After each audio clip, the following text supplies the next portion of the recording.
And I want to begin by expressing my deepest condolences to all of those who have passed away, to all of the families affected, and indeed those who were very ill at this time. Taoiseach, the challenges that our country and our communities are facing because of COVID-19 are stark, and while they are unlike anything we have ever experienced before, and they will be with us for many years to come, I want to commend our hard-working health staff on the front lines in our hospitals and indeed in nursing homes throughout this state, our GA clubs and volunteers who are also playing their part in assisting the most vulnerable in our communities. I accept and I commend the mitigation measures that have been drawn up to address the catastrophic increase in unemployment, the effective collapse of the SME sector and the systematic disruption of the agricultural sector.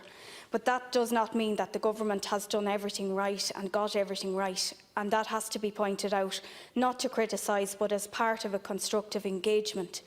Inequalities and anomalies in the new welfare entitlement regime are fast coming to light, particularly in terms of the age discrimination for over 66s who are not able to claim the payment. Our carers, despite the great work of Family Carers Ireland, also remain very uncertain about what payments they can access also, and I think that needs to be rectified. I have written to the Minister for Social Protection to sort out those issues. Our nursing homes and other non-acute residential settings are experiencing great difficulties and transmission levels that are very concerning, and my thoughts are with the families of those who passed away at St Vincent's Portlaoise at the weekend, and I'm calling on Government to make sure that more protective supports and measures are put in place urgently to protect the staff and the patients at that facility and every other facility throughout the state.